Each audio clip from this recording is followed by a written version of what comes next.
Football প্রসঙ্গ আগামী ২৬শে অক্টোবর অনুষ্ঠিত হবে বাফুফের এবারের নির্বাচন। কাজী সালাউদ্দিন এবারও সভাপতি পদে নির্বাচনে অংশ নেবেন। ওই চেয়ারে তিনি টানা চতুর্থ মেয়াদে দায়িত্বে আছেন। এজন্য প্যানেল গোছানোর কাজও সারছেন সালাউদ্দিন। নির্বাহী কমিটির বৈঠকে তারিখ চূড়ান্ত করা হয়, যেখানে ছিলেন না সিনিয়র সহ সভাপতি সালাম মুর্শিদি। মেয়াদ উত্তীর্ণের ৩ সপ্তাহ পর নির্বাচনের ডেট চূড়ান্ত করার অনুমতি লাগবে ফিফার। দেশের ফুটবলে আবারও নির্বাচনের হাওয়া, সেই হাওয়ায় নিজেকে আবারও দোলাচ্ছেন কাজী সালাউদ্দিন। সভাপতির পদে আছেন টানা 4 বার। গুঞ্জন আছে পঞ্চম মেয়াদেও নির্বাচন করতে নিচ্ছেন প্রস্তুতি। গোপনে কাজ সারছেন প্যানেল গোছানোর।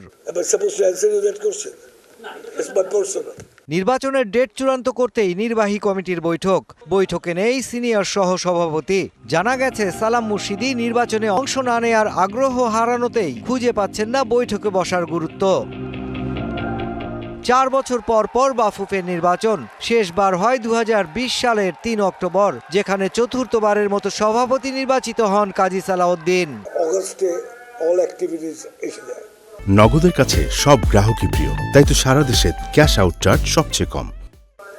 আমাদের এখানে অনেক মেম্বার পার্লামেন্ট অনেকে আছে, তারা শোকের মাস অগস্ট মাসটাকে যেন ওই ফুটবল নিয়ে লাফালাফি না হয়, যে জন্য এটাকে শিফট করা হয়েছে সেপ্টেম্বরে।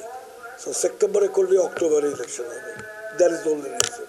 মেয়াদ উত্তীর্ণের 3 সপ্তাহ পর এবার করতে চান নির্বাচন, তাই অনুমতি লাগবে ফিফার। আজকে তো অনলি ডিসিশন হলো যে ইলেকশন অমুক তারিখে।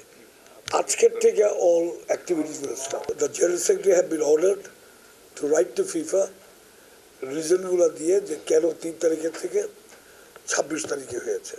So that is the major decision we have taken. কদিন আগেই বার্ষিক সাধারণ সভায় নারী ফুটবলের 4 ক্লাবকে কাউন্সিলরশিপ দেয় বাফুফে। যদিও গেল নির্বাচনে ভোটার সংখ্যা ছিল 139 জন। Mushfiqur Rahman, DBC news, Dhaka.